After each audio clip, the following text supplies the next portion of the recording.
Hello class 12। आज हम शुरू करने वाले हैं आपकी फ्लेमिंगो बुक का पहला chapter, the last lesson. What irony ना, पहले ही चैप्टर का नाम है द लास्ट लेसन।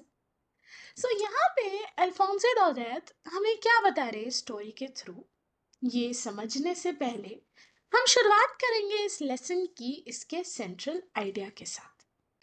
अरे हाँ, एक और बात क्लियर कर दूं, मैंने आपकी बुक के हर लेसन की वीडियो 3 पार्ट्स में बनाई है। इससे आपके लिए इजी हो जाएगा लाइन बाय लाइन चैप्टर को सही से समझना। तो चलिए द लास्ट लेसन पार्ट 1 शुरू किया जाए।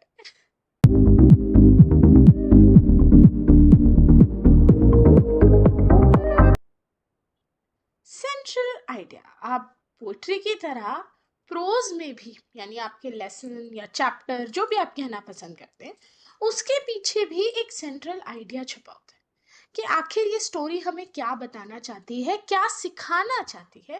तो let's see the last lesson किस पे based. So it is set in the days of the Franco-Prussian War. So Franco-Prussian War was the time back in history जब फ्रांस और Prussia के बीच में बॉर्डर्स को लेके जंग चल रही थी।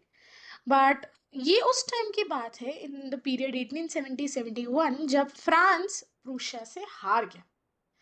प्रूशिया आज का Germany, Poland and parts of Austria है, just for GK.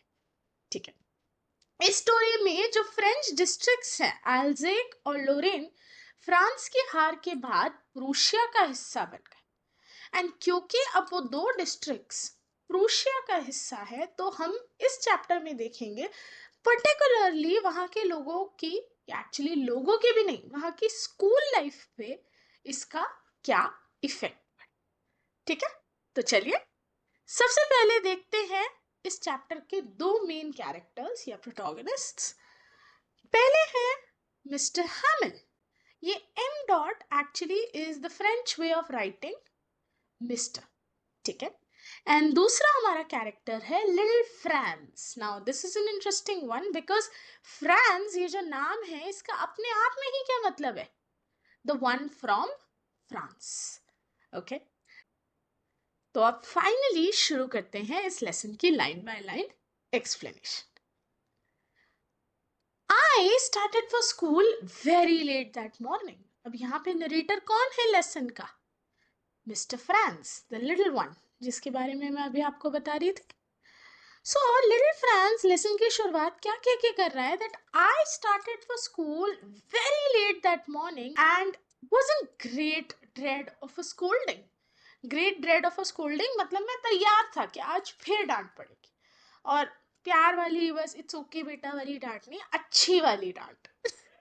Especially because Mr. Hamill had said that he would question us on participles. अब मिस्टर हैमिल ने हम लोगों को होमवर्क दिया था कि पार्टिसिपल्स याद करके आना। पार्टिसिपल्स होता क्या है? इंग्लिश ग्रामर में वर्ब फॉर्म्स, जैसे हम करते हैं ना, वर्ब की first form, second form, third form, तो उसी तरह फ्रेंच वर्ब फॉर्म्स का कुछ होमवर्क लिटिल फ्रांस को मिस्टर हैमिल ने दिया था करने को। एंड वो क्या कह रहा? I did not know the first word about them, मुझे कुछ नहीं आता था उसके बारे में।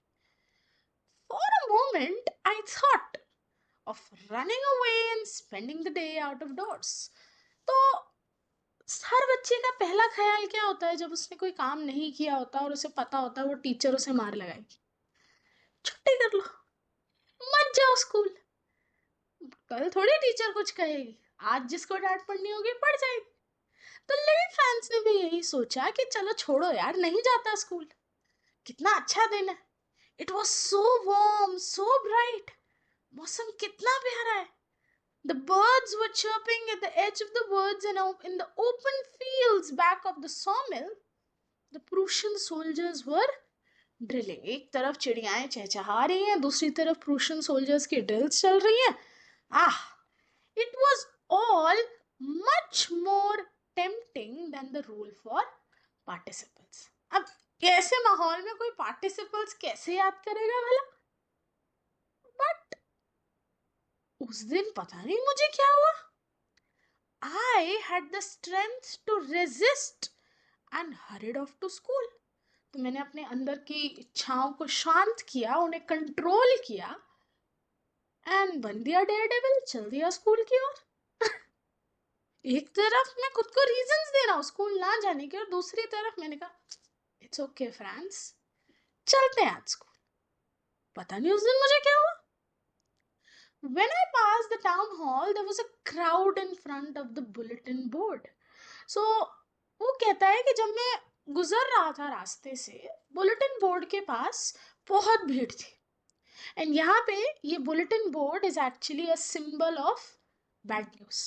उसके अराउंड जब भी भीड़ है मतलब कुछ बुरा है। For the last 2 years all our bad news had come from there. कितनी बैटल्स हम हारे, क्या नए ड्राफ्ट्स हैं, क्या नए ऑर्डर्स हैं कमांडिंग ऑफिसर के, सब कुछ। एंड उस दिन फ्रांस ने वो बोर्ड देख के सोचा, हाँ what can be the matter now, अब आज क्या बुरा हुआ है जो इतनी भीड़ लगी हुई है। खैर फिलहाल तो मेरे को डांट खानी है, मैं भागता हूँ स्कूल के। So then as I hurried by as fast as I could go, blacksmith washer who was there with his apprentice reading the bulletin called after me. तो वहां पे 2 लोग खड़े थे बुलेटिन बोर्ड के पास। एक तो थे मिस्टर ब्लैकस्मिथ वॉशर, उनका नाम है ये, एंड उनके apprentice, apprentice is a trainee, देख होता है ना मालिक और उसके नीचे काम करने वाला जो सीखता है काम उससे। सो अप्रेंटिस इज समवन जो लर्न करता है काम अपने मास्टर से। तो वो दोनों वहां खड़े थे एंड इतने में ब्लैकस्मिथ आवाज लगा के मुझे कहता है, don't go so fast bub, you will get to your school in plenty of time. Imagine करो तुम स्कूल के लिए बहुत लेट हो रहे हो, भाग भाग के सारे काम कर रहे हो, एंड तुम्हारा पड़ोसी तुम्हें देख के बोले अरे और आराम से जा बेटा, अभी तो बहुत टाइम है स्कूल में। क्या लगेगा, टॉन्ट मार रहा है, सार्काज्म है। तो तुम्हारे पैर जो अभी धीरे धीरे चल रहे थे वो और तेज चलने लग जाएंगे कि भाई अब तो इसने भी टॉन्ट मार दिया, भागो। यही फ्रांस के साथ हुआ। इंस्टेड ऑफ थिंकिंग कि वॉशर क्या कहना चाह रहा है, I thought he was making fun of me, मुझे लगा वो मेरा मजाक उड़ा रहा है। एंड मैं जितनी तेज भाग सकता था मैं भागा, इतना कि सांस फूल गई, बट जैसा तैसा स्कूल पहुंच गया। अब इस लाइन का एक्चुअल इम्प्लीकेशन क्या था वो भी आपको आगे समझ आएगा। Usually when school begin there was a great bustle. तो आपने भी खुद नोटिस किया होगा जब आप सुबह सुबह स्कूल जाते हो बहुत केओस होता है, बहुत शोर होता है। कोई कॉरिडोर में है, बच्चे क्लासरूम में जा रहे हैं, कोई लड़ रहा है, कोई खेल रहा है, कोई भाग रहा है। So there is a lot of noise which could be heard out in the street, the opening and closing of desks, lessons repeated in unison, very loud, with our hands over our ears to understand better, and the teacher's great ruler rapping on the table. तो ऐसी तरह तरह की आवाजें होती थी and एक hustle bustle का माहौल होता था सुबह सुबह जब स्कूल पहुंचते थे हम लोग। बट उस दिन it was all so still. उस दिन सिर्फ सन्नाटा था। I had counted on the commotion to get to my desk without being seen. But of course, that day everything had to be as quiet as Sunday morning. मैं इसी शोरगुल्ले के सहारे तो आया था हिम्मत करके कि इसी शोरगुल्ले में झुक झुका के किसी तरह अपनी सीट तक पहुंच जाऊंगा, बट नहीं, आज तो सब शांत होना है जैसे संडे की सुबह। अब तो सबका ध्यान मुझ पे जाएगा। इमेजिन करो इस सिनेरियो को, आपने जिस टीचर का होमवर्क नहीं किया, शी इज वेरी स्ट्रिक्ट और उन्हीं का पहला पीरियड, आप भागते भागते क्लास पहुंचते हो ये सोच के कि फटाफट स्कूल पहुंच के किसी से हेल्प लोगे, एंड क्लास के गेट पे खड़े होके देखते हो वो टीचर ऑलरेडी अंदर है और बच्चे सब डरे हुए सहमे हुए, एंड आपके पसीने छूट जाते कि बेटा अब तो मैं गया। सेम हालत इस वक्त लिटिल फ्रांस की है। Through the window I saw my classmates already in their places, and Mr. Hamill walking up and down with his terrible iron ruler under his arm. मैंने कहा बेटा आज तो मेरी खैर नहीं। क्लासमेट सारे डेस्क पे चुपचाप बैठे हैं और मिस्टर हैमिल आगे पीछे चल रहे हैं, अपना रूलर अपने साथ लिए। I had to open the door and go in before everybody. अब मुझे खोलना था वो दरवाजा और अंदर जाना था। So picture it in your head, आप लिटिल फ्रांस की जगह हो, you are very scared and आपको एक ऐसे क्लासरूम में घुसना है जहाँ सन्नाटा है, तो ऑटोमेटिकली जब दरवाजा खुलेगा सबका ध्यान आप पे आने वाला है. You can imagine how I blushed and how frightened I was. Blush ये शर्माने वाला वैसा नहीं कि अरे क्या हो गया, नहीं वो वाला नहीं. अरे हाय क्या हो गया, ये वो वाला ब्लश है. How I blushed and how frightened I was. मुझे डर लग रहा था. But nothing happened. आज शायद मेरा दिन सही चल रहा है. Mr. Hamill saw me and said very kindly, "Go to your place quickly, little Franz. We were beginning without you." अब मैं क्यों दिमाग मारूं कि टीचर ने मुझे क्यों नहीं डांटा या मुझे क्यों नहीं सुनाया. मैं भी चल दिया चुपचाप सीट पे. बट जाते जाते मैं सोच रहा हूँ आज किस्मत क्या साथ दे रही है मेरा.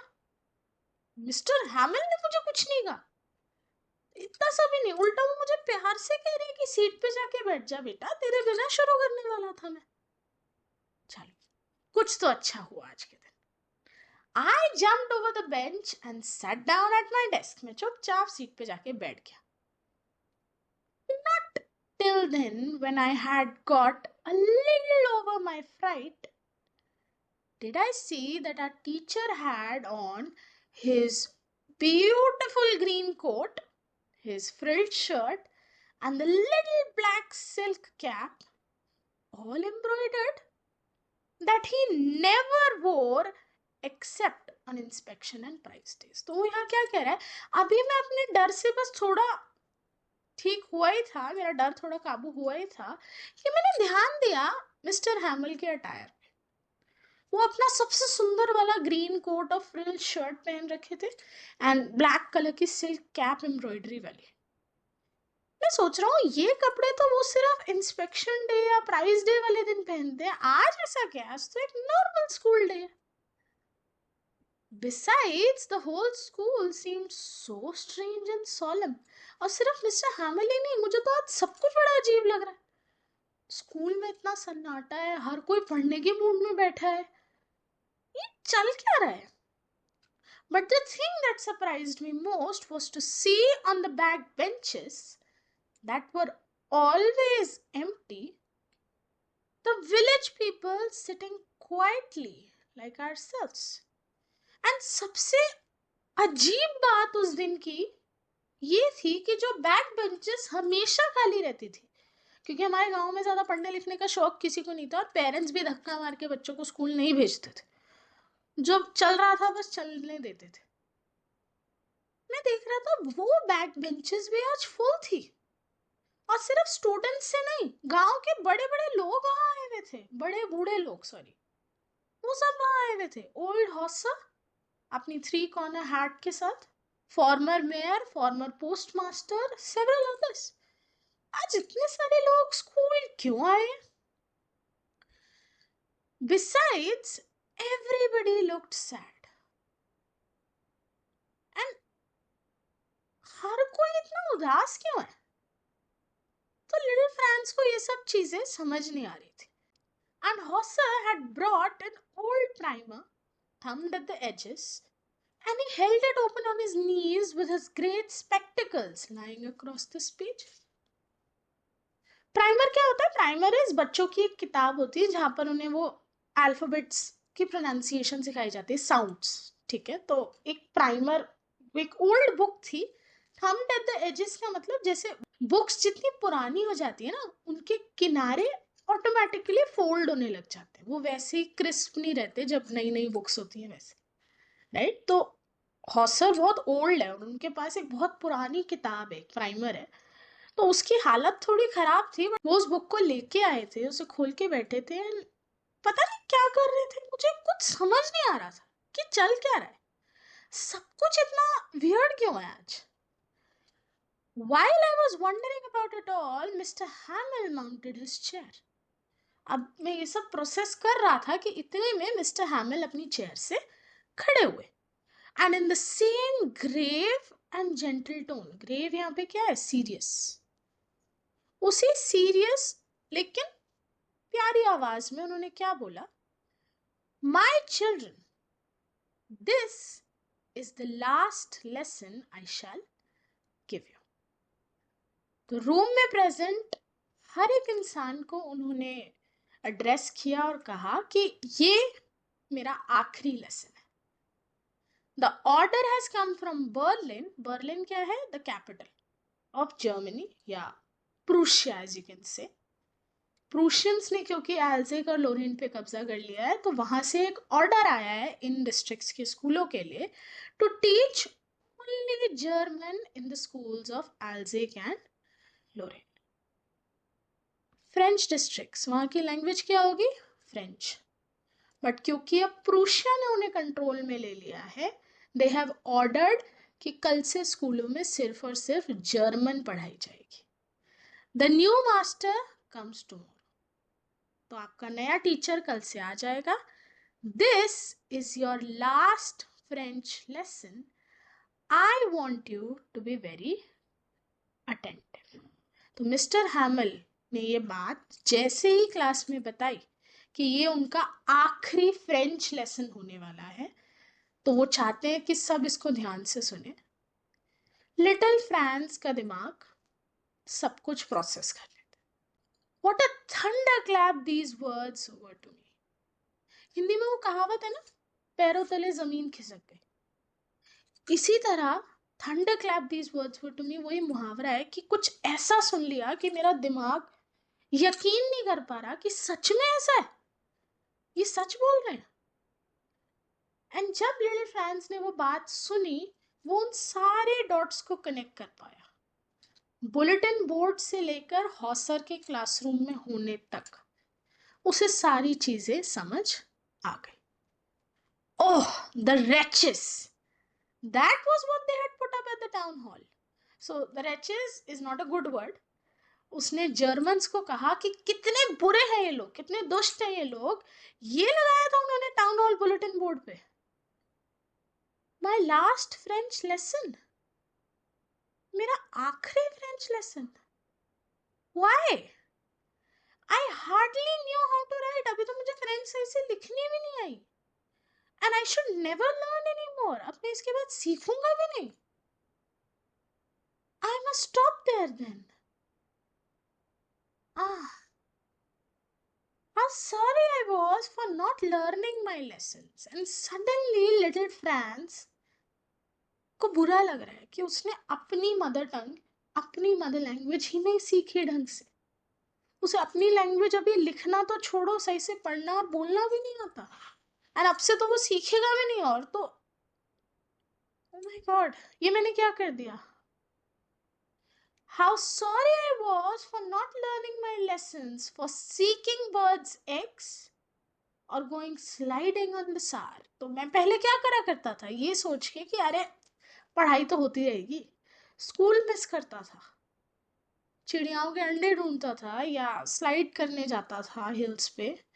माई books that had seemed such a nuisance a while ago, so heavy to carry. Nuisances, मेरी किताबें जो मुझे सर दर्द लगता था रोज कैरी करके लाना. My grammar and my history of the saints, ये सब चीजें जो मुझे अभी तक बड़ी बुरी लगती थी, they were now old friends that I couldn't give up. आज ये सब मुझे वो मेरे पुराने दोस्तों की याद दिला रहे हैं जिनको मैं कभी छोड़ना नहीं चाहता था, बट छोड़ना पड़ गया. And mister Hamel too. The idea that he was going away, that I should never see him again, made me forget all about his ruler and how cranky he was. तो France को सिर्फ इस बात का बुरा नहीं लग रहा था कि अब से वो फ्रेंच नहीं सीखेगा, उसे मिस्टर हैमल के जाने का भी बुरा लगा था. स्कूल से निकलने के बाद दो तरह की टीचर्स याद रहती हैं. एक जो तुम्हें बहुत प्यार करती थी, दूसरी जो बहुत स्ट्रिक्ट हुआ करती थी. मिस्टर हैमल फ्रांस के लिए वो दूसरे किस्म के टीचर थे. हमेशा फ्रांस को उनसे डर लगता था, वो उनके लिए बुरा भला कहता था, या वो उनकी क्लासेस मिस करता था, या नहीं पढ़ना चाहता था उनकी क्लासेस में.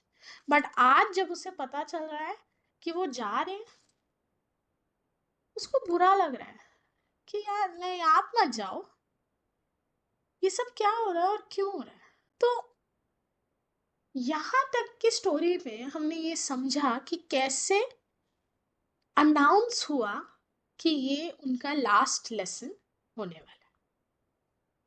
इसके आगे की स्टोरी हम पार्ट 2 में कंटिन्यू करेंगे, जहां हम जानेंगे कि लिटिल फ्रांस के मन में एग्जैक्टली क्या क्या थॉट्स और आए एंड मिस्टर हैमिल ने इस पूरी सिचुएशन को कैसे संभाला। मैं मिलूंगी आपसे अगली वीडियो में। तब तक के लिए बाय बाय।